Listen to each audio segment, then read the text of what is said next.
say it in Arabic. I know they're Nubians, but they don't speak their language. They speak Arabic and English only, so I have to say it in Arabic. I would love to say it in Nubian. Yeah, you can't hear me? سامعني؟ أعلى أوكي. طيب بس ده رسائل الحضور. هل الحضور كله قاعد في إنجليزي ولا محتاجين مترجم؟ طيب المحتاج مترجم هو نيزل Arabic translator ارفع يدكم عشان نعرف كم.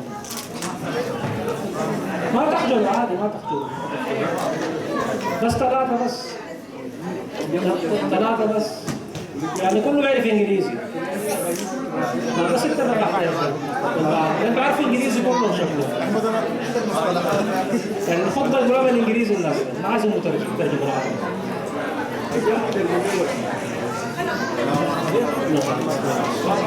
طيب في زول هنا بطال ما بيعرف على العربي الانجليزي؟ واحد بس. اوكي. واحد بس. تجيب مهندس كيف؟ طيب. طيب.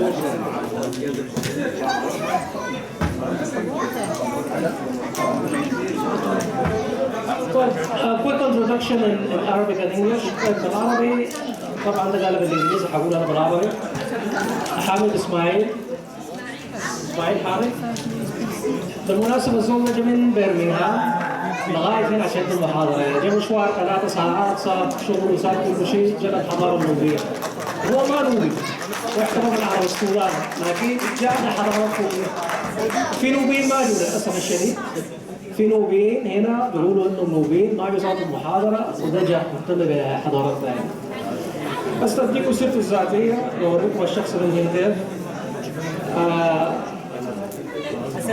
هو عضو في اتحاد العرب Arab Archaeologists Union، عضو في African Archaeologists Association برضو، وهو كونسلتنت مستشار لقطر السودان Archaeological Project، وهو مؤسس المنبر السوداني لدراسات التراث الثقافي في حاجات كثيرة يعني شخص بأهمية شديدة يعني.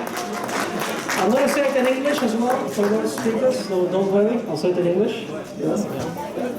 فواحد محمد اسماعيل.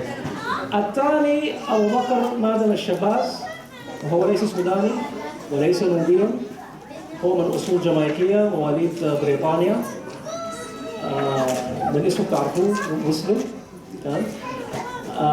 متخصص في الدراسات الأفريقية، كان في جامعة كارديف في التاريخ الأفريقي وكده، وتاريخ غرب افريقيا والتاريخ الاسلامي.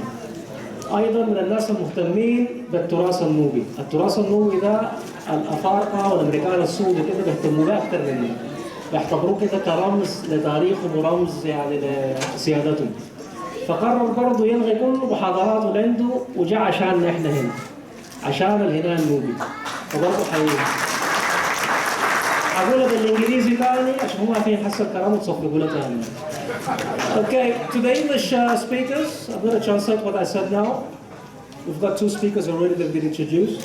So the first one is Hamid Ismail Hamid. Sorry, I keep mistaking in this. Now he's come all the way from Birmingham. He doesn't live in Cardiff. He came all the way from Birmingham to give this lecture, and it's a tiring journey, 3 hours with his family. Just to give you about the person who's speaking. He's going to speak about the contribution of the Nubian and Kushitc civilization towards the civilization of humanity. He's a member of the Arab Archaeologists Union. He's a member of the African Archaeologists Association. He's a consultant to the Qatar Sudan Archaeological Project. That's a project that is working in Sudan, in Nubia, basically helping in repairing all the old artifacts. And he's also the founder of the platform of Sudanese Cultural Heritage Studies Researcher, which was founded in 2010. So that's for the first. But the second speaker is Abu-Bakr Madin Al-Shabazz. He was a lecturer in Cardiff University. He's, if you want to know his nationality, he's British, of Afro-Caribbean origin. But he has a lot of interest in the African studies and the Nubian studies and that. And he as well decided to come all the way here and cancel all the arrangements he has just for today to give a lecture on the conductor of Nubian. He's going to speak a lot. And he'll give the title of what he's going to speak about. But please welcome them because these people came all the way to give this lecture. And discuss some other arrangements they have.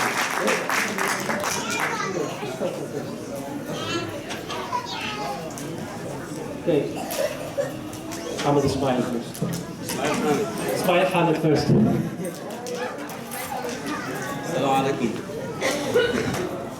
أنا اتهدت اجتهاد كبير. I'm sorry على النوت الصوت بس. اتهدت اجتهاد كبير إنه تكون المحاضرة المعنى بتاعها عشان ياخذ قيمة أعلى.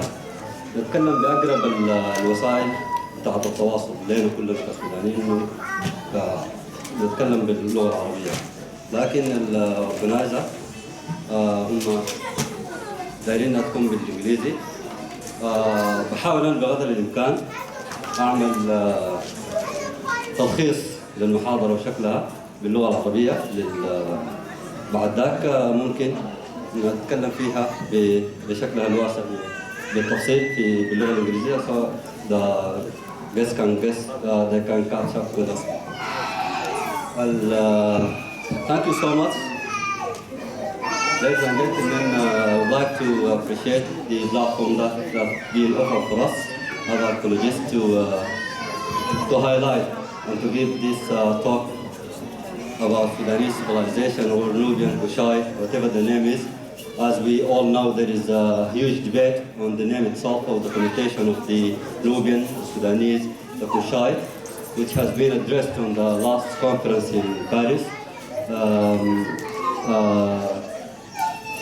Accordingly, I'll try to use the most relevant concepts and connotations that identify these civilizations. The presentation will be divided into two sections. The first section, I'll try to highlight how the identity influence our engagement and our relation with the past events and our heritage. And in the other side, I'll try to answer some of the questions related to how the history itself shaped our identity. And this event, one of them, because we are celebrating history. So this is a part of the process of the engagement of the history itself. The second section, I'll try to highlight what is the Nubian and the Kushitc civilization are to the humanities civilization.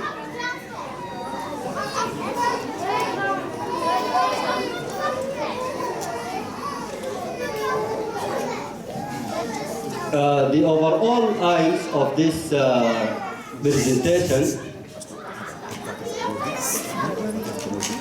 is to address one of the debatable concepts, one of the most usable concepts, the identity, and how this identity impacts on our engagement with the history, and how we perceive our identity, and how the politics work to reform or form our identity.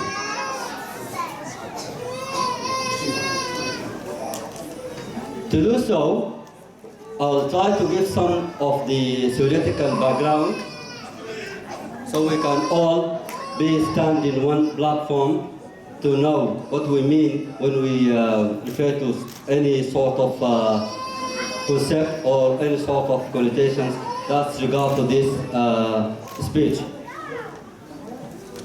For the identity always refers to the way how we mark such as gender, ethnicity, class, age, and a shared interpretation of the past that's used to construct narrative of the inclusion and exclusion that defines community as we are now. By producing a set of symbols or lifestyle choices from which individual or a social group make their own selection or their own choices. the way in which people engage with the past always depends upon the specific time and place and historical condition. Furthermore, identity always is a fluid, subjective, and multidimensional, as our sense of belonging centered not only on the way we may or we may not promote and present our cultural identities and affiliation, but is also concerned with articulating and figuring out a range of other cultural, social, political experience. أتكلم بالعربي شوية عشان نكون كلنا في البلاتفورم. الموضوع الأساسي اللي أنا حبيت أتكلم فيه هو مربوط بعلاقتنا بالتاريخ، ونحن كيف بنتفاعل مع التاريخ. جزء مهم جدا من تفاعلنا بالتاريخ قايم على إحساس الفرد أو إحساس المجموعة بهويتها الثقافية وهويتها الذاتية تم تحديدها وفق النظام الثقافي. عندنا في الجغرافيا المسمى الآن بالسودان وتاريخيا بكوش نوبيان أو اثيوبيا أو بلاد السودان، المسألة بتاعت الهوية أو سؤال الهوية هو واحد من الأسئلة الجوهرية اللي بتحدد شكل وعلاقة الإنسان بالتاريخ أو بالآثار أو بالتراث. من الجانب الثاني التراث أو التاريخ أو الآثار هي عندها دور في تشكيل مفهوم الناس وتشكيل انفعالهم بالتاريخ أو بالزمن المحدد. على أساس هذا الانفعال بيتم الاستجابة وبيتم جزء من الولوج لداخل الآثار والانفعال به كجزء من المكون بتاع الفرد. In conclusion, identities form and transform continuously in relation to the ways individuals and groups are represented or address the cultural system.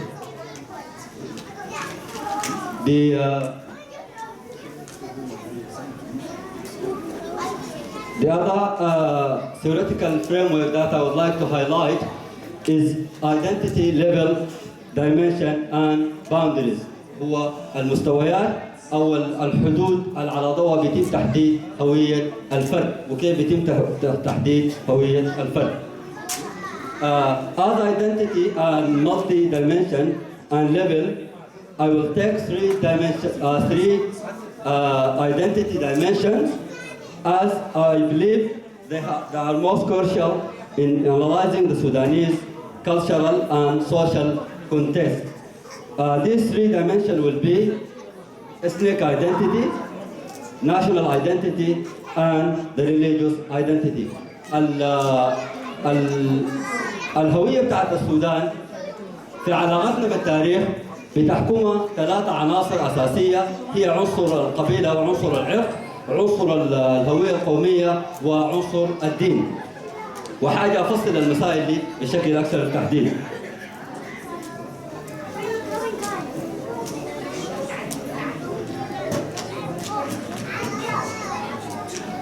For the ethnicity or الهوية العرقية, the ethnicity in the last 30 years were such as ethnic group, ethnic identity and ethnicity have become conventional. Max Weber defined the ethnic group as those human groups that entertain a subject belief in their common background because of the similarity or physical type or customs or both. الهوية العرقية أو الهوية الإثنية عندنا في السودان هي بتلقي بظلال ومؤثر تأثير كبير جدا في التكوين الاجتماعي والتكوين الثقافي داخل السياق بتاع الثقافة السودانية، وده جزء لحد كبير عنده أبعاد مختلفة، بعد سالب وبعد موجب. البعد السالب فيه هو التناحر والاحتراف اللي قاعد يتم بين المجموعات العرقية والمجموعات الإثنية. والجزء الإيجابي منه إنه هو تشكيل الثقافة السودانية على أساس من التنوع وأساس من التباين. إذا ما تم النظر إلى هذا التنوع وهذا التباين من خلال الوحدة بيكون ده الجانب الإيجابي اللي بيثري الثقافة السودانية. Subsequently, ethnic identity is a small fraction either or, if both are part of the many identities mobilized in the politics of everyday life and continues to shape contemporary heritage and landscape of cultural elements more broadly. الجانب الثالث الثاني هو الهوية القومية، وده فيها حوار كبير ومثير. هل نحن كسودانيين تم تشكيل هوية بتعبر عننا كمجموعة سودانية داخل الجغرافيا بتاعت السودان، بتحمل بداخلها كل العناصر بتاعت الثقافة السودانية وبتتكلم عن قبائل بشكلها المختلف عشان تكون لنا هوية قومية زي ما حصل في مجموعات ثانية ولا ما حصل؟ وكيف الهوية القومية بشكلها الموجود شكلت انفعالنا بتاريخنا أو عدم انفعالنا بتاريخنا أو اختيار مواقع تاريخية وأحداث تاريخية محددة والاندماج حولها. The national identities is one of the identities that can have an influence on shaping the individual's engagement moods with the past history. Archaeological remains as national identity provide an essential means of categorizing and connect a group of people to geographical place. The geographical place هنا أنا أميل بها السودان. العنصر الثالث هو الدين. واحد من العناصر اللي شكلت ثقافتنا وشكلت التقسيم داخل وخارج المجموعات، على أساسها بيتم الدمج أو الاستبعاد للفرد من داخل المجموعة.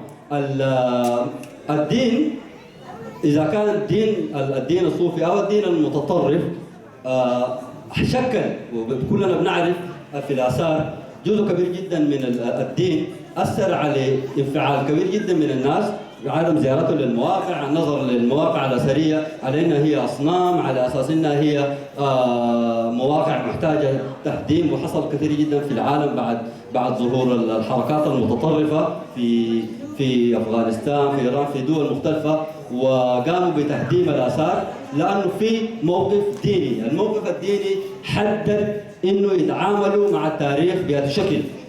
بالتالي عندنا في السودان في جماعات كثيرة جدا، جماعات إسلامية شكلت وعيها وانفعالها بالتاريخ على أساس موقفها الديني.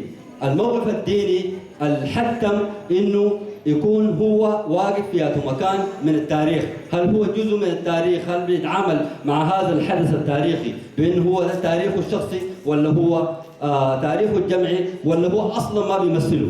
المسألة دي امتدت امتدادات عالية جدا في ثقافتنا، في الثقافة السودانية، وجزء كبير جدا من المدارس اللي بتتكلم عن عروبة السودان أو إسلامية السودان هي كانت العقلية المسيطرة على جزء كبير جدا من ثقافتنا، وتم استبعاد يعني أنا أسي بالأسف الشديد يعني في واحدة من الدراسات اللي اشتغلناها إنه حتى في المناهج التعليمية ما في أي حاجة بتتكلم عن الدراسات النوبية، ما في أي حاجة بتتكلم عن الدراسات المروية. كل التاريخ القايم واللي بيدرس واللي بيقوم الانفعال به قايم على أساس التاريخ العربي الإسلامي، وده لأنه الدوميننت جروب أو الدوميننت ديسكورس في المسألة بتاعت الثقافة السودانية قايم على مفهوم وتصور عروبية السودان، وده موضوع فيه نقاش طويل جدا، وأنا متأكد إنه جزء كبير جدا أوير به وكان جزء من النقاشات اللي تمت حوله. فده الجانب المتعلق بهويتنا الدينية وكيف الهوية الدينية أثرت على انفعالنا وعلى علاقاتنا بالتاريخ. الأمثلة كثيرة ولا حصر لها فيما يتعلق بالدين. في بعده الأساسي ظهرت مدارس كثيرة جدا اتكلمت عن عروبة السودان وعن إسلامية السودان، لكن في تطور الحوار الأكاديمي والديبيت الأكاديميك ديبيت ظهرت مدارس بتتكلم عن أفريقية السودان، ظهرت مدارس بتتكلم عن التعدد والتنوع في الثقافة السودانية، ظهرت مدارس هي جات ردة فعل للثقافة أو للادعاء بتاع عروبة وثقافة السودان. ده الجانب اللي بعنيه أنا the national identity and how the national identity influence and an impact on our perception to the history itself.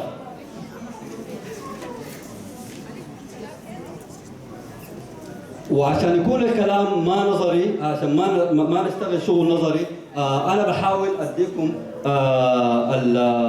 جزء من المواقع ونشتغل فيها كيف انه الهويه اثرت على الانفعال، الهويه باشكال الثلاثه اللي ذكرتها، الهويه العرقيه والهويه الدينيه والهويه القوميه، كيف اثرت على انفعالنا بالتاريخ، بالتراث، بالاثار وما الى ذلك.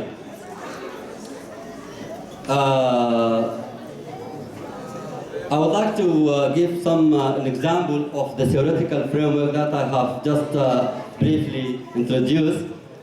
I would like to take the Nubian regions and how the identity influence and impact on our way of the engagement toward the historical event. أنا حتكلم في دي بالإنجليزي لأنه جزء كبير جدا عارفين الآثار، يعني عارفين جبل بركة الفوق شنو، عارفين كده يعني. عشان كده بحاول البريف أتكلم فيه بالإنجليزي معلش. Sudan and the Sudanese, the varied disciplines attempts distinguish Sudan from other parts of Africa because of its popular perceptions and politics view that counted it as Arab Islamic identity. ده الكلام اللي أنا قلته قبل شوية يعني. Historically, other names have been used to describe this region: Kush, Ethiopia, بلاد السودان. كل هذه أسماء تم استعمالها للرقعة الجغرافية اللي احنا هسي جزء منها. Moving beyond but closely connected with the previous theoretical background is the concept of Nubia and Nubian people. This has been used to describe Egypt's north and south neighbor, while other forms of the name are recognized in many languages since it is appeared in classical sources to describe the area of the northern Sudan and north and southern Egypt. The region of Sudan has a great challenge in terms of multi-ethnic society in which there are ethnic groups continuously forming and reforming the creation of the region. Although Sudan population is divided by ethnics, linguistics, and religious differences, many Sudanese in the north they claim the Arab background.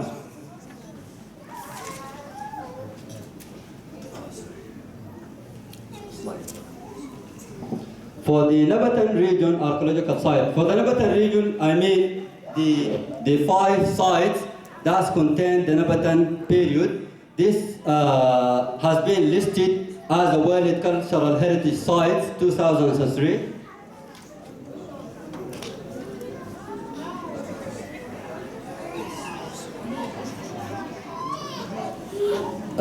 Jabal al-Barkal, and they name it as Jabal al-Barkal, that contain 5 archaeological sites. Those archaeological sites stretching over the 60 kilometers in the Nile Valley. These 5 archaeological sites together, they cover an area of more than 60 kilometers long. They are testimony to Nubian and Meroitic culture. Jabal al-Barkal and the site of the Nubian region comprise a series of archaeological sites that are witnessed the important ancient culture of the Second Kingdom of Kush. The designated area of more than 60 kilometers length in the Nile Valley contain the following 5 locations. الموقع بتاع جبل البركل تم تسجيله في التراث العالمي. طبعا نحن في السودان عندنا موقعين في مسجلات في التراث العالمي.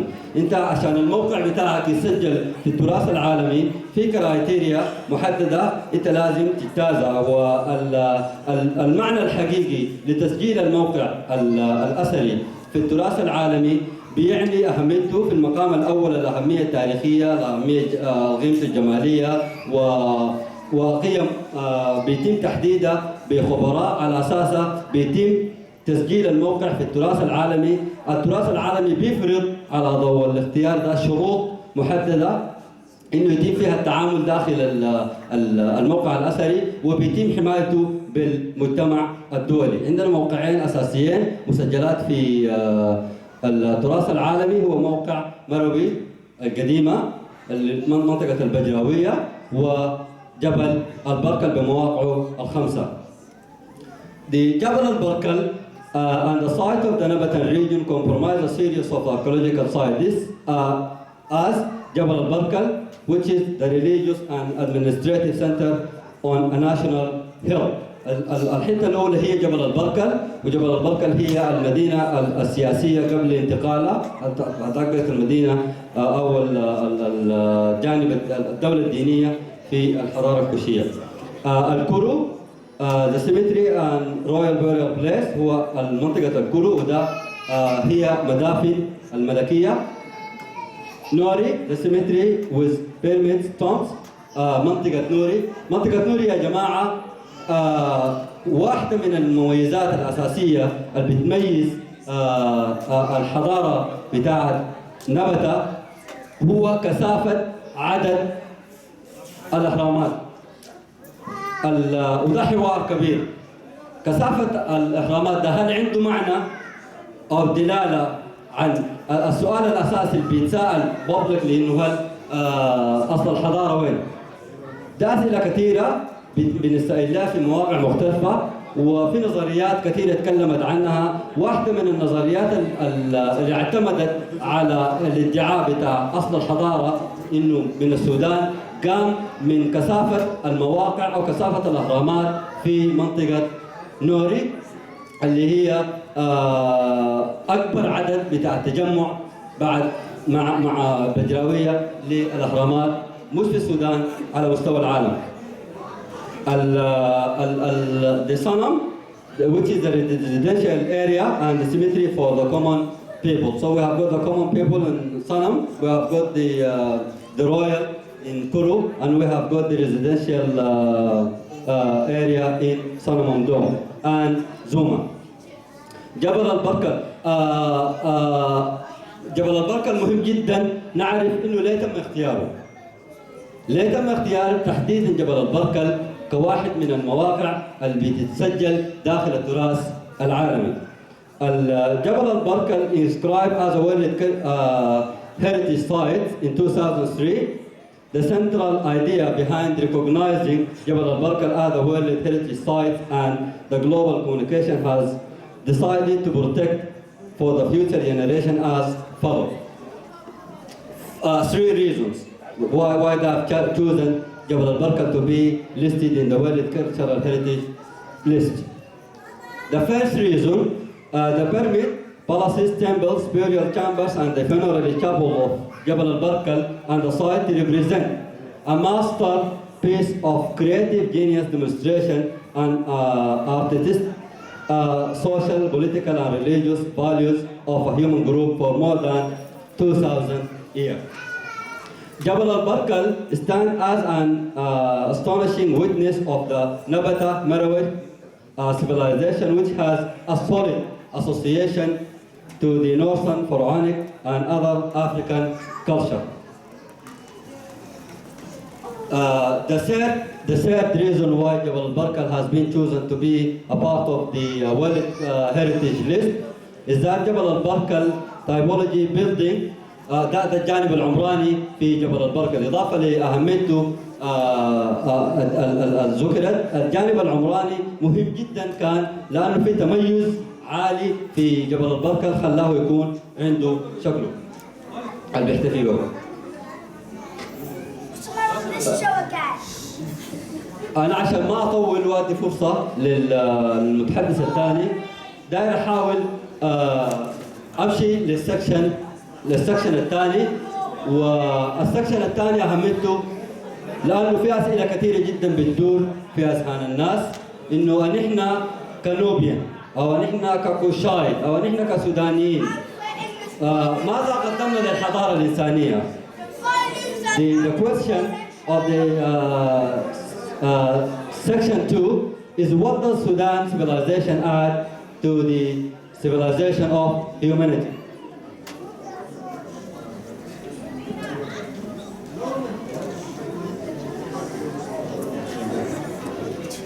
The ancient Sudanese witnessed the emergence. أنا حقرأ بالعربي عشان الخواجات اللي عارفين إحنا ناس مهمين يعني. The ancient Sudan witnessed the emergence of many civilizations that have played important roles in the course of human civilization since the dawns of the history in the Nile Valley and the Old World. Sudan has known the country as institutional political authority for the more than 4,000 years, with the emergence of the first Kush state, which extends its authority over the present north of Sudan and the entire Nubian region. During the region of the second Kush state, the Sudanese state reached its fullest extent, extending in some period of history to include the entire Nile Valley. Archaeological excavations have provided us with the rich information on the unique cultural achievements that the Sudanese have made. This includes the invention of pottery as the first African and Middle Eastern country to know this industry. Sudan also known as smelting and ironing, making and inventing of an advanced system in alphabetic writing. تهرب من الانجليزي نقولها بالعربي عشان مهمه لنا جدا. نحن قدمنا شنو؟ للثقافه للحضاره الانسانيه، نحن كنوبيين او ككوشات او كسودانيين قدمنا شنو للحضاره السودانيه عشان نحتفي بتاريخنا ده. الحاجات الاساسيه اللي قدمتها الحضاره النوبيه للحضاره الانسانيه انه نحن من اوائل الناس اللي قدمنا مفهوم بتاع دوله منظمه عندها قواعد، عندها قوانين، عندها اسس، عندها تراتب. الجانب الثاني نحن ثاني اكبر ثاني في كل العالم بعد اليابان تحديدا في صناعه الفخار. صناعة الفخار ارتبطت ارتباط أساسي باليابان، ونحن ثاني حضارة تتكلم أو تنجز صناعة الفخار. بالنسبة للحديد نحن كنا من أوائل الناس في المنطقة النيلية، في منطقة الشرق الأوسط وأفريقيا في صناعة الحديد. وأنا سعيد جدا إنه أعلن من داخل المؤتمر تم نقاش وجامعة UCL لأول مرة يعني كان تاريخيا إنه صناعة الحديد ارتبطت ببرمنغهام. لأول مرة في مؤتمر علمي يتم إعلان إنه السودان أو منطقة مروي هي أول منطقة حضرية على مستوى التاريخ لصناعة الحديد. وأنا كنت سعيد جدا إنه الإعلان ده تم من جامعة إنجليزية ومؤسسة معترف بها.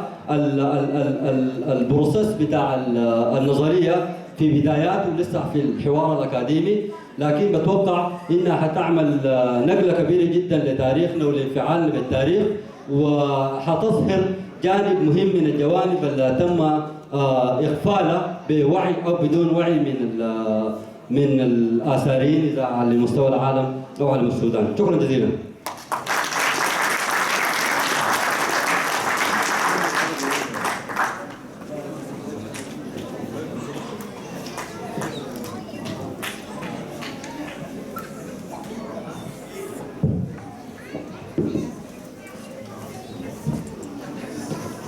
شكرا للسيد حامد اسماعيل. قررنا نعمل عشان نصحيكم. اسماعيل حامد المحاضرة دي وعنده طبعا كثير يعني عنده سلايدز كثيرة بس الوقت زاني، عشان كده عشان ندي فرصة للضيف البعض. فيصل عنده أسئلة له؟ طيب لو عندكم أسئلة حتكون بعدين. هسه حيكون الضيف الثاني هو أبو-بكر الشباز. بعد ذاك لو في أسئلة ممكن تكون بعد ذاك. طيب أنا ما أعرف الناس بس رفعوا ثلاثة قالوا ما بعرف إنجليزي. فهل محتاجين نترجم ولا نخليه يقوله بالانجليزي؟ لا عشان لو في ترجمة نترجم، كلامه مهم جدا بيهمكم يعني بيهم الشعب السوداني بصراحة. قولوا انجليزي. Okay. Sorry guys, I'll just speak in Arabic. We'd like to thank Hafid Ismail. He has a long lecture, but we have to cut it down to half an hour because we're running out of time. The next lecturer is going to speak in English.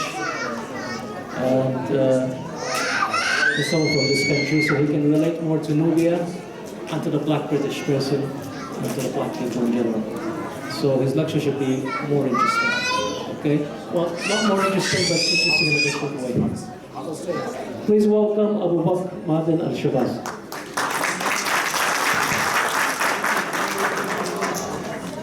Assalamu alaikum wa rahmatullahi wa barakatuh. Can you hear me all? Is it clear? At the back? Good.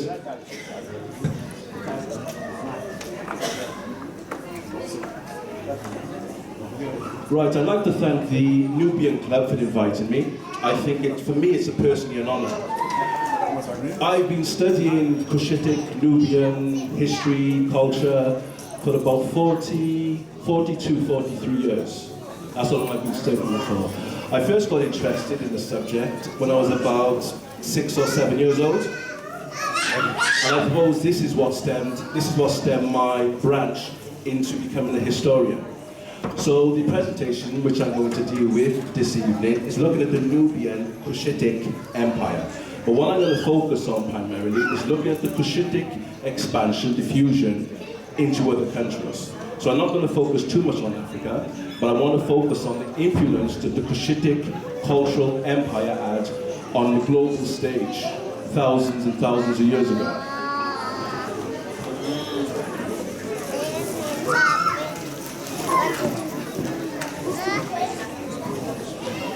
Right, let's get started. When we look at black or African history, unfortunately, during the colonial period, we find that a lot of distortion had taken place. And what happened was they decided to reverse history. Now, Orlando Patterson, who's a sociologist, one of the things he says is that whenever black or African history is studied, it's studied in a vacuum, and there's three basic principles or methods that Europeans use in order to investigate or to evaluate African or black people. So the first one is the catastrophic view. And that looks at the disasters in which black people had suffered. So that looks at maybe the slave period, it looks at colonization, colonialism. It's usually negative. So unfortunately, when black or African history is being taught in the West, it's really looked in from a negative perception. And then the next one is the contributionism perspective. And this actually looks at high culture. When black revisionists, especially from the 1950s and 1960s, was looking at African history, they wanted to focus primarily on the contribution aspect. They wanted to look at the contribution, the achievements, and the accomplishments of black and African people. And one of the things which they wanted to bring out was that black people or African people were from something. We were from great empires, great civilizations, and we contributed immensely to the scientific and medical development of both history and culture. So these are some of the things I think we need to understand when we're trying to review or look at black and African history. So for instance, when we look at the contribution perspective, we focus mainly on ancient Egypt. Ancient Egypt is no doubt a black African civilization. Now there has been many invasions into Egypt and many invasions that try to go into the Sudan. Then we have the Nubian culture, the Kushitic culture, and we look at the Moorish culture in Spain. So when we look at the Moorish culture in Spain, we're looking at black Africans during the Andalusian period, during the Muslim period. And then we look at Cardiff, which was a North African empire. So these are the things that the contributionist perspective looks greatly into. And then we got the survivalist approach. And the survivalist approach looks at the wars that has taken place between black and African people and invading forces that has come into Africa to try to destroy African cities or civilization or cultures. So these are the three methods and perspectives in which black or African history is looked at within this country, or within the Western world. Let's have a look at scientific colonialism. Now, scientific colonialism is broken into three perspectives. So first of all, there's one which is called unsophisticated falsification. And this is where Europeans manage, to falsify African history, where they literally told a lie. Anytime they saw great empires, great cities, they would always try to attribute those cultural elements to outsiders. So for instance, when they look at the pyramids which were built in ancient Egypt, because we know the majority of the pyramids are in Sudan, they always try to attribute to people who wasn't there. Okay? They were whites or light-skinned browns and things like that. No, these were African people. And in 1974, UNESCO decided to bring the best scholars of the world together, and it was the first time they decided to invite 2 Africans to this conference. Sheikh Anta Diop from Senegal and Theophile Obenga from the Congo. Now, the debate basically took place whereby they wanted to show the Meroitic script and who the ancient Egyptian was. And what they found out from the conference was that the 2 Africans that were invited, they had the best research papers and they put up the best arguments. And they brought along with them at least 9 different scientific approaches or methods to prove who the ancient Egyptians were. So many of the Europeans, which were saying many negative things about Egyptian civilization, being a white civilization, these 2 Africans managed to defeat these people in front of the UNESCO. So you have another form of scientific colonialism, which is known as integrated modification. So first of all, you create a lie, you modify it to make it acceptable, and then you have the last one, which is called conceptual incarceration. And that's where people are locked into a negative perception about black and African people's history, culture, and past. So Asa Iliad, who was a psychologist, a chematologist, who specialized in ancient African history, he said there were 5 basic approaches that Europeans used in order to distort African perception, African history. So the first one is that they tried to destroy it. So if you look at many of the monuments in East African culture, one of the things you notice, what kind of destruction took place, you'll see that the noses or the foreheads have been damaged.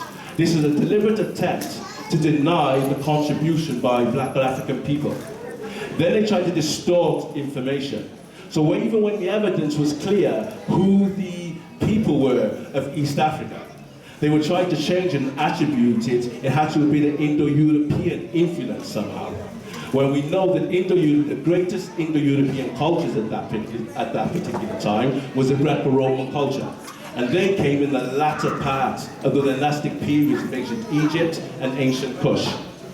Then if they don't try that, they try to suppress the information.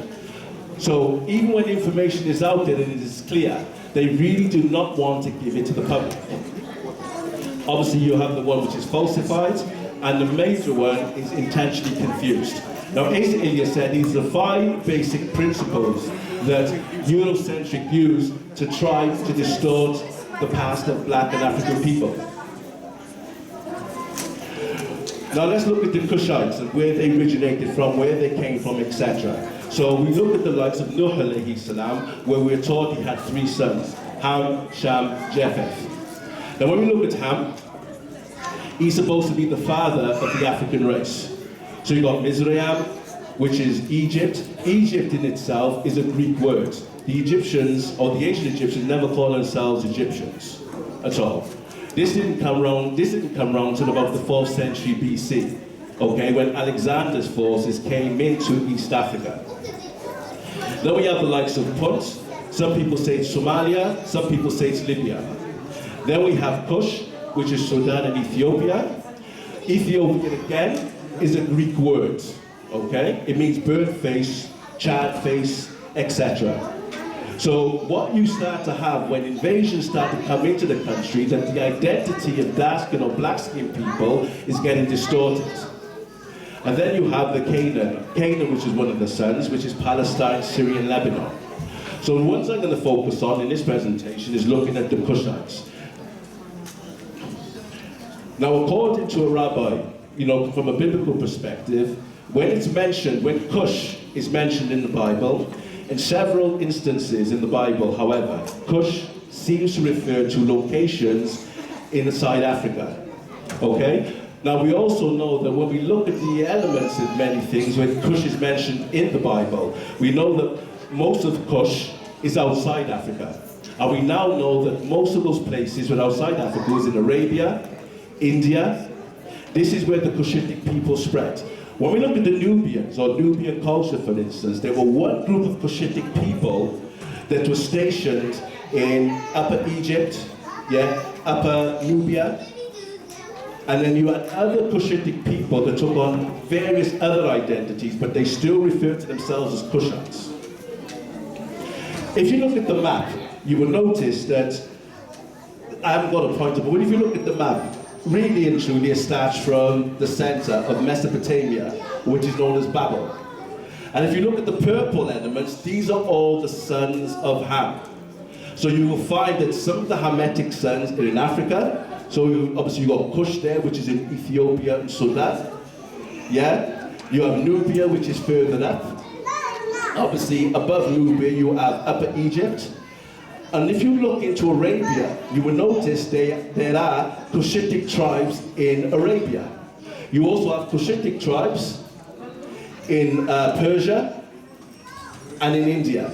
So what you find here is that the Kushitic people went through a cultural diffusion. They moved from one place to another, okay? And they're the oldest people as far as culture and civilization is on the planet. One of the first people to come out of Ham, of course, was Nimrod or Nimrod. He was the first king. The first king that ever ruled or ever took on the world stage was a Kushite himself. And that was supposed to be in Mesopotamia, which is now modern-day Iraq. So if you look at Sumer and Kish, so one of the things you find out that Kush varies with its words, with its linguistics meaning. So you have Kish, Kush, Kuru, yeah? These, depending on which invading force or which connective forces came amalgamated or mixed with the Kushitic people, you will find that similar sound resonating in many, many different languages. So if you look at Sumer and Kish, for instance, these are Kushitic people. This is the first civilization in Iraq or Mesopotamia. Now there's difference of opinion whether ancient Egypt came before the Sumerians, or whether the Sumerians came before the ancient Egypt. But one thing that we do know, the ancient Egyptians themselves always looked at Upper Egypt, they always looked to the south. There was discoveries made in 1962 and 1963, where they were going to build the Aswan Dam. So many, many different scholars from America, from Britain, from France decided to come down because they knew that most of those monuments in Sudan and Egypt was going to be lost forever. They were going to flood this particular area. So all these different archaeologists from America, from France, from Belgium, from Germany, from Britain went there and they tried to find out as much as they can before this particular area was flooded. Many of them started to leave, and just before they were ready to leave, an American archaeological team discovered this place known as Custom, known as Cemetery L. What they noticed, there was 22 tombs of kings that preceded ancient Egypt before the first dynasty, which was founded by Nama. The first dynasty, which they talk about, as Egyptologists, they always talk about Nama. Nama himself was a Kushite. And the ancient Egyptians always acknowledge and recognize that the Kushitic influence is what brought in their social, cultural, imperial development. So there's no doubt about this, even though many European Egyptologists try to deny this reality or deny this fact. So it says here, these Sumerians or Ethiopians, okay, Sumerians or Ethiopians are synonyms. They're the same people. This is what many of the archaeologists, historians themselves are basically saying. And they came to appear to have settled along tracts of Mesopotamia to India. I've already shown you the map where Kushitic people were living in Iraq. They were the first inhabitants that lived in Iraq. The Kushitic people were the first inhabitants that lived in India. They were the first inhabitants that lived in Persia. They were the first civilized inhabitants that lived in Arabia. This is how large this particular group was. So Nubian Kush was just one of many Kushitic groups. And then here it goes on to say, it includes southern Iran, which is Persia, Afghanistan, Pakistan, and northwest India. So we started to realize that in the 1800s they started making archaeological digs in India, and they come across in Pakistan and the Punjab region great Kushitic civilizations, known as Dravidian civilization. So you find that there seems to be a massive diffusion of cultural elements expanding the globe. So Kushitic culture, even though it started in East Africa and moved up into Northeast North Africa, influence of it went into Spain. We know this during the time of the 25th dynasty with Taharqa, Pianke, and these individuals, which I'll talk about later.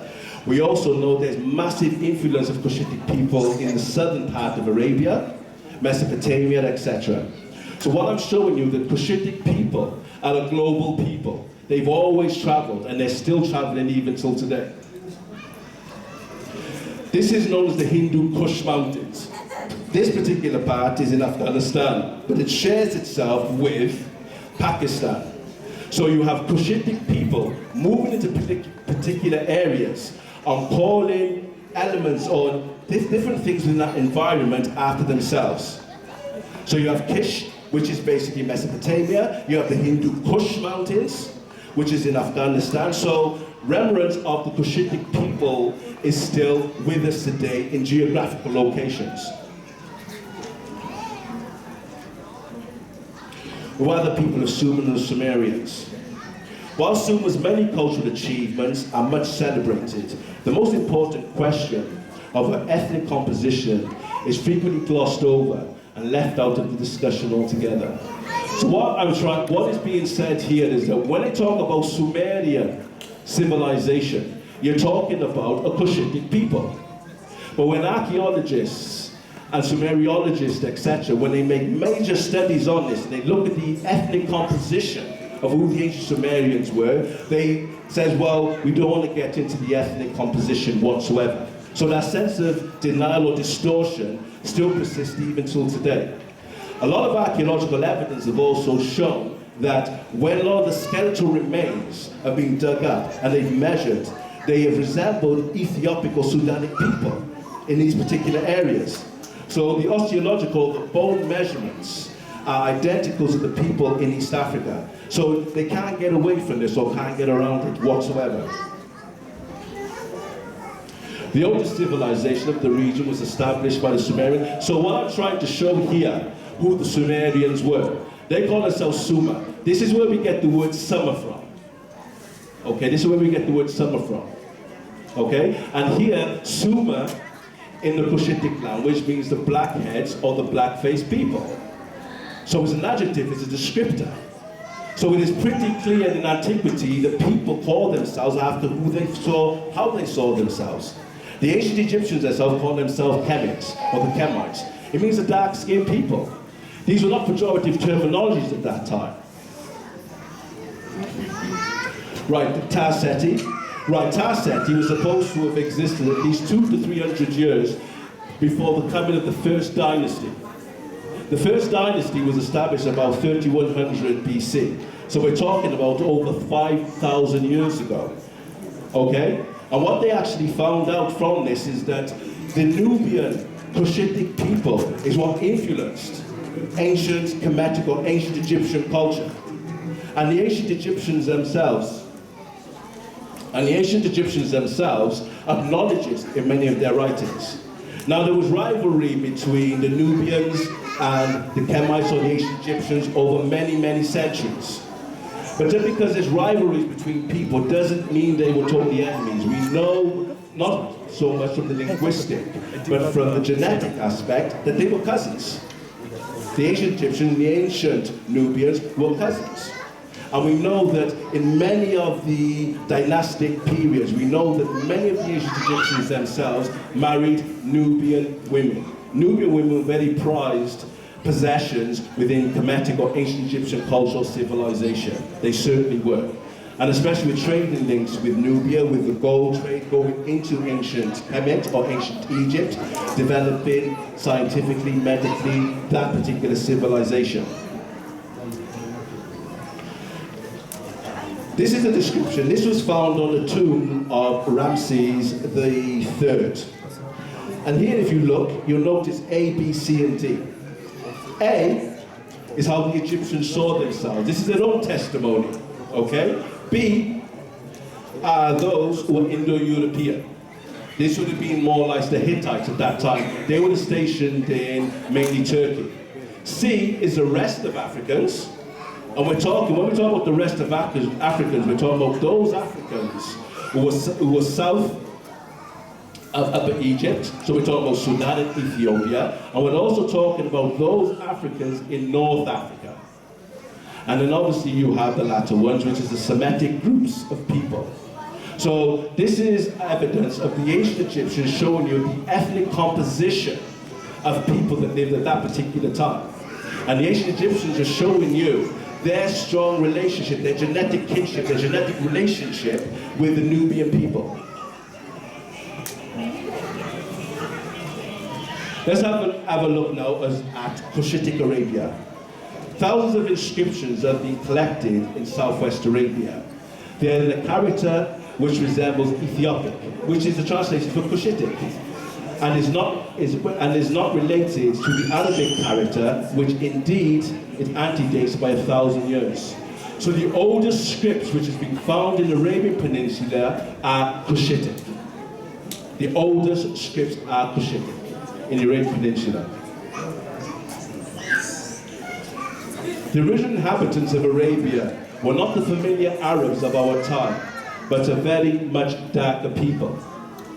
When archaeological evidence was dug up in the latter part of the 1800s and the turn of the 20th century, they actually started to find that the closest resemblance of people in Arabia who were considered Arabs at that time were identical to the Nubians of the Sudan.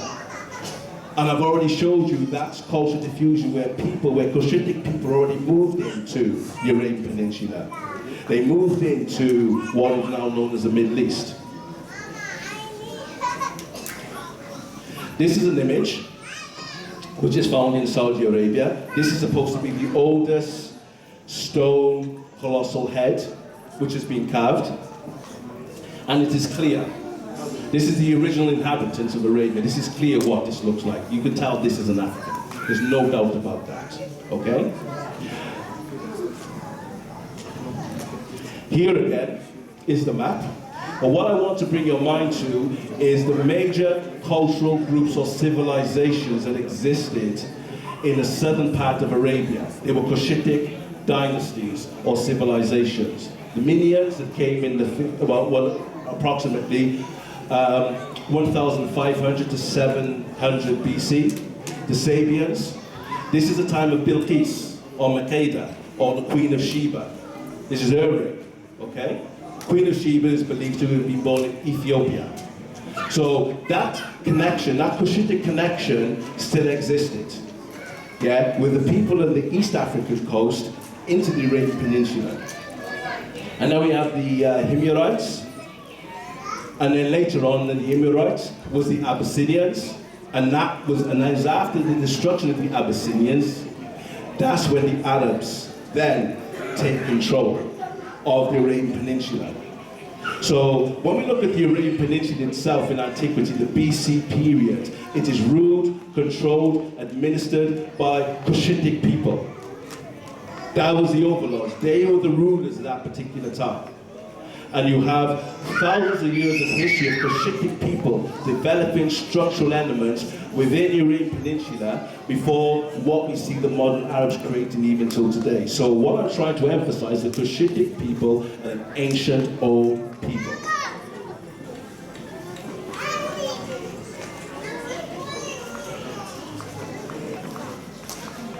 Okay, so this is just proof. I'm just trying to show you there's genetic evidence, there's linguistic evidence, okay, cultural evidence. So the evidence is overwhelming. Okay, I'm showing you the evidence is overwhelming. That's the genetic evidence. Right. Round about the 7th century BC, what started to take place was that there was a Semitic group from Mesopotamia, lighter-skinned people, sometimes referred to as Indo-Europeans, a mixture of Indo-Europeans and Semitics, were coming in to actually destroy, northwest or northeast Africa at that particular time. Okay? This particular person is Al-Shabazz. He came around about the time of Pianke, Kashta, Tahaka, of the 25th dynasty. Because the 25th dynasty, or the Nubian Kushites, were the ones who ruled, and it was the last time dark-skinned or African people ruled ancient Egypt. After that, ancient Egypt and some parts of the Sudan was controlled by outsiders. But they had a difficult time trying to penetrate Upper Nubia. It was very, very difficult, and I'm going to show you some of the difficulties that some of the invaders had when they were challenged against the Nubian Kushites. Here Al-Shabazz says, Arabia was ruled by queens, as long as anyone can remember. So, here I'm going to focus my attention on female Kushites.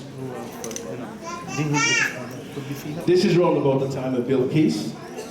The first queen of the Sabians to be acknowledged historically was identified as Bilqis in the Quran, as Maqida, in the Ethiopian Glory of the Kings, or the Queen of Sheba in the Bible. Okay, she was a Kushitic woman, very, very powerful, very powerful. The Sabian civilization flourished under Queen Makeda's reign, setting a standard by which other West Asian empires were measured. Let's have a look at the Arabian Peninsula under Kushitic rule. Okay? Marriages are matrilocal. What this basically means was that when a man married a woman, he would have to move into her area. This is how powerful the queens or the females of the Kushites in Arabia, even in East Africa, were. Okay? Inheritance was matrilineal. The first matrilineal system, this is where inheritance was passed through the mother, not through the father. And the ancient Egyptians themselves had developed this. You could only be a pharaoh, basically, if your mother came from the royal family. Okay? So what I'm trying to emphasize is the importance of female relationships, the female-male relationships in antiquity. And in Arabia as well, there was an element of polyandry. This is where a woman can take multiple husbands. So this is Arabia for thousands and thousands of years, long before other invading forces came in.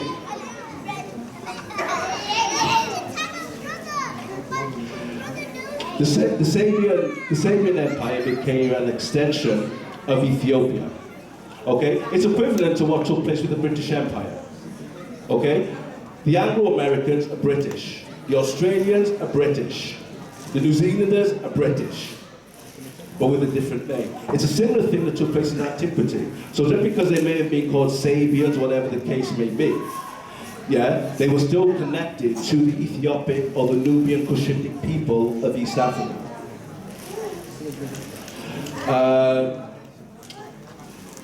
So the empire became an extension of Ethiopia and was ruled by a line of queens known as Kentakes or Kendakes, or the Greek was well known as Candaces. Okay? These were powerful queens, mighty powerful queens, and I'm going to show you empirical evidence where under Alexander and Augustus Caesar, where Kushitic queens, Kentakes, conquered them. One of the things which I can't understand as a historian, why is it that when these African women from the Kushites, when they defeated the mightiest armies at that particular time, why they're not recognized historically? Is it because they were black, or is it because they were females? But they wield so much power in antiquity. So the relationship that Kushitic women had was flourishing. They engaged in the political arena, the political affairs, the social arena, the economic affairs of society. And then things started to change later on.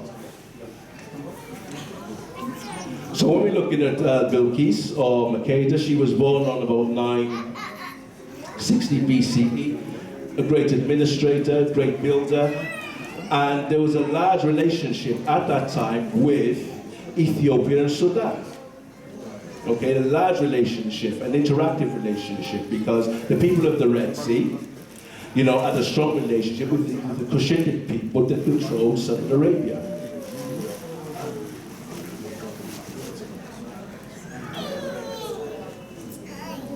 Right, I've been given a note that I've only got 5 minutes left. So, what I'm going to do, I'm going to stop here, yeah, and then I'm going to open up to questions. And I'm sure that most of my other slides may be addressed in the question and answer periods, okay?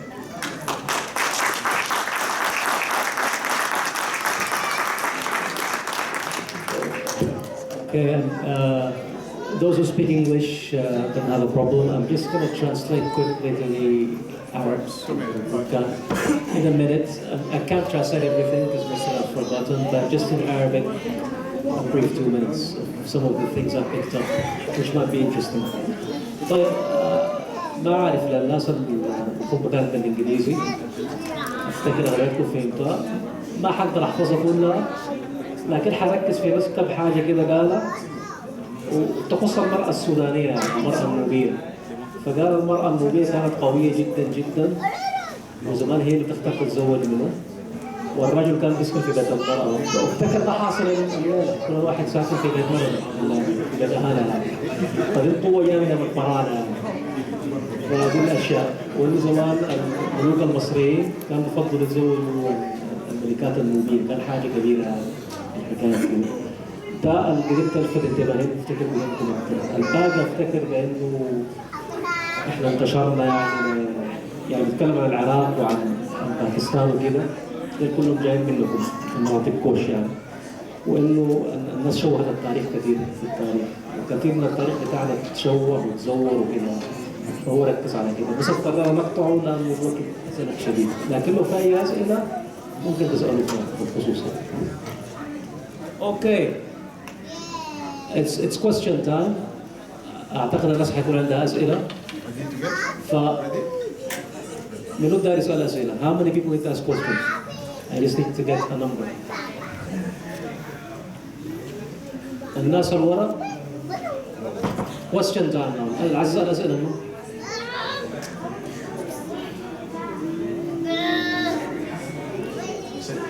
مثقف حافظ. Need to ask questions? Any questions for any of the two lecturers?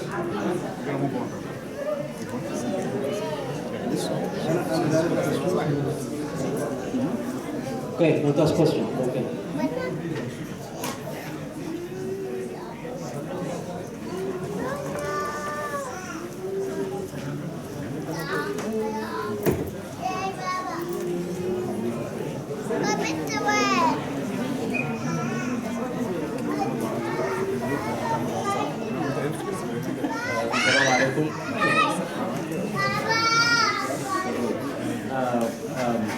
بشكر النادي النوبي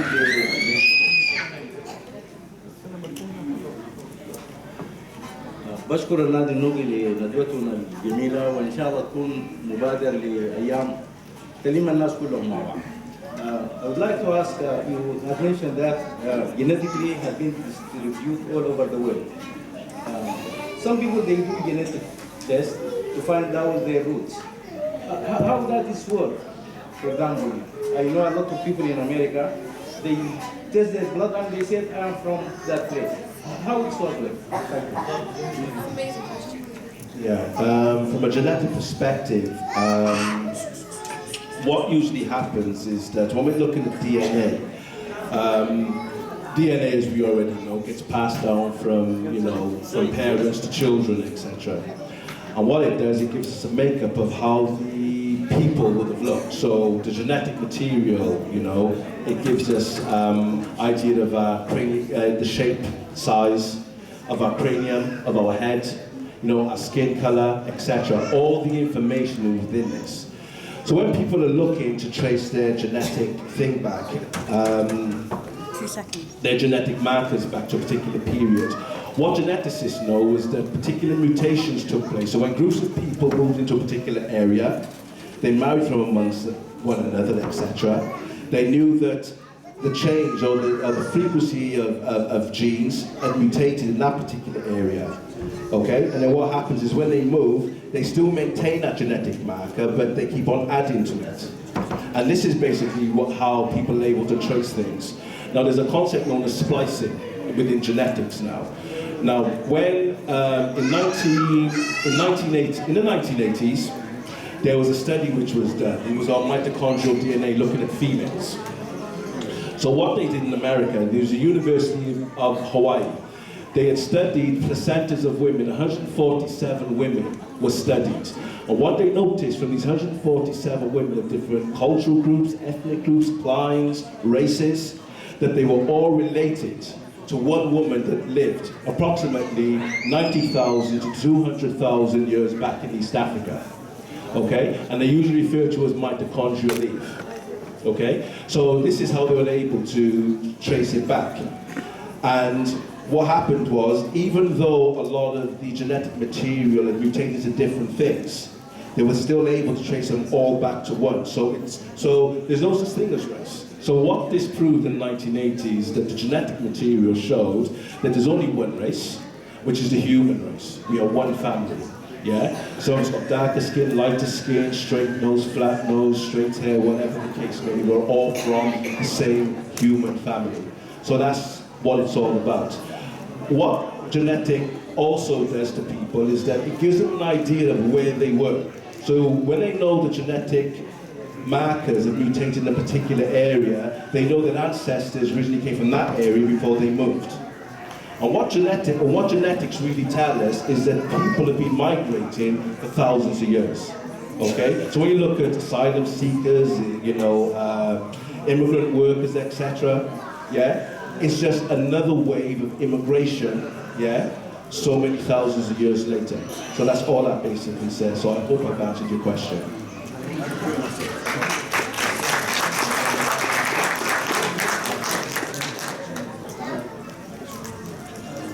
Any other questions? طيب الحلفاوين والمحس والقوارير عاملين حسب حضاره وبتاع اشياء اسمها تزوجون سائل لكن ما مشكله الناس اللي حتصدقكم عن حضاراتكم.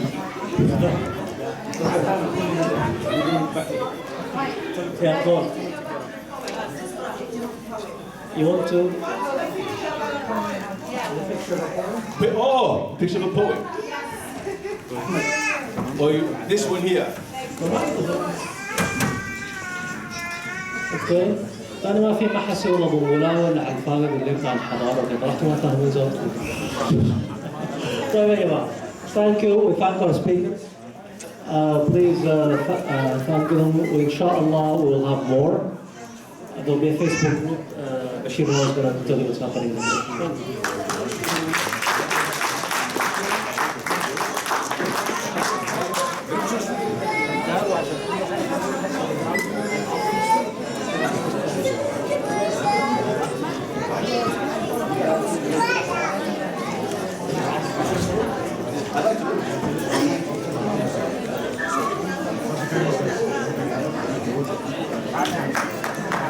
Ladies and gentlemen, please give a round of applause to our guests who have given us a lovely lecture and a lovely speech tonight. Thank you. Thank you very much. Now, just as we swiftly move on forward. Sure thing. Well, hey, whoever would like to take a photo of our lovely kings and queens, now is your chance, because in a minute we're going to have a few dancers representing and singers coming in to hopefully show you a bit about the Nubian culture and heritage. So, without much further ado, let the celebrations begin. And just before our singer comes, the Egyptian Haji, you're more than welcome to celebrate. So please, ladies and gentlemen, enjoy your time. Thank you. You want to go there?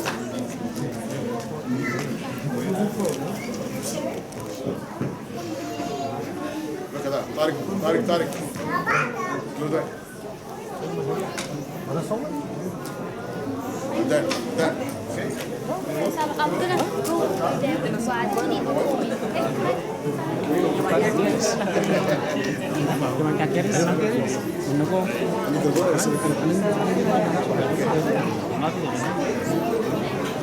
And also we do have a Facebook page and an Instagram page if anyone is interested in any more events and any more projects that we'll be doing.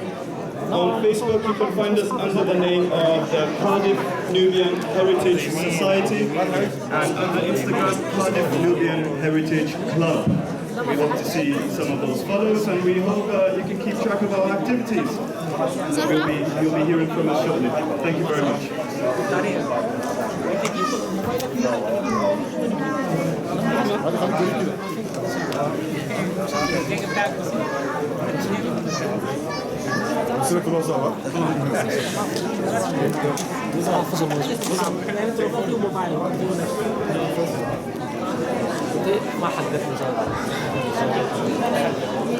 What's the password? 159357. What? 15 across. 357. Solo English?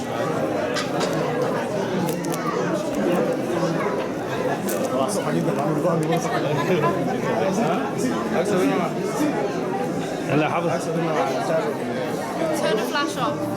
Can I get a photo with you? Yeah, of course. In the meeting. Like two kings.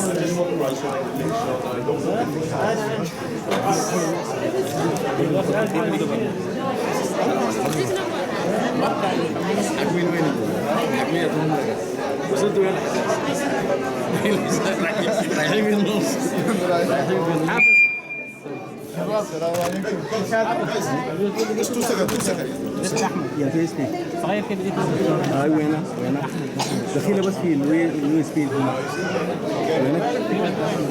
شفت الماوس بتفوت من ظهره هو ده بيحركوا بيه وكان جبال يوز بس صغيرين اسود كده مش دي عرفتها خلاص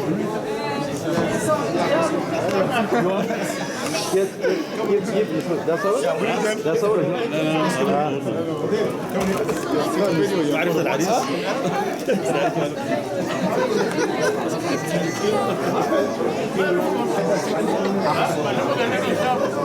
فلاش كم وين خلاص حاضر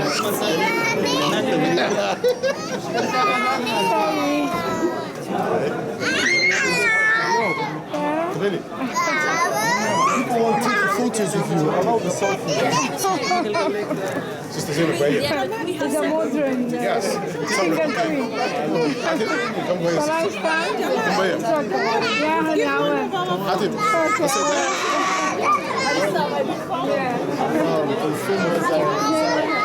Really? Number 4. One more. That's a nice. That's a nice one. Listen to us out. Have you got my number? Yes, I do now. Give one of our phones. Can I? Yes. Can I give you my phone, please, to take picture from us?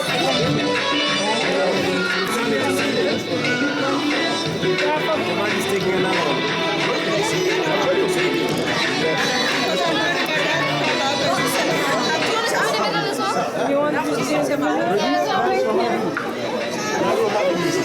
Yes. Yeah? Yeah? Take a photo.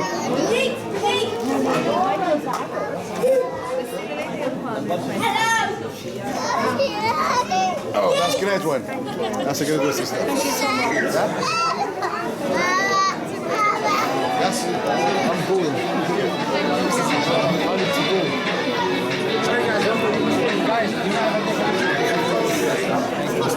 Do you want to take a selfie? Do you want to get in the middle? No, it's okay. Ready? Yeah. 1, 2, 3.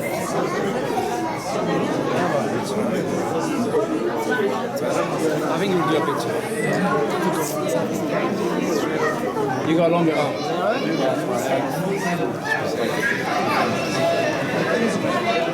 You need to smile, you know? Thank you. Can you send me these photos? Of course. Alright. Drop it? Oh, I don't have my phone with me.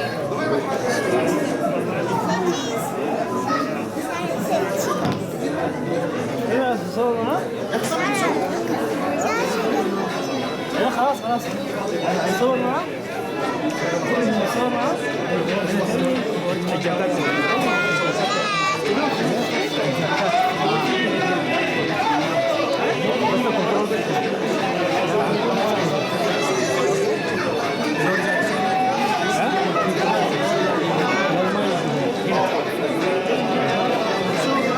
هنا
تجيب في النص، لا تجيب في النص بين الكاميرا.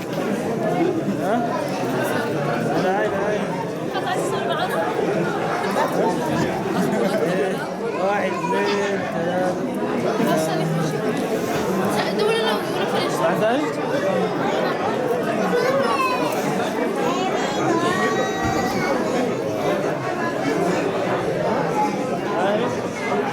أنا واحد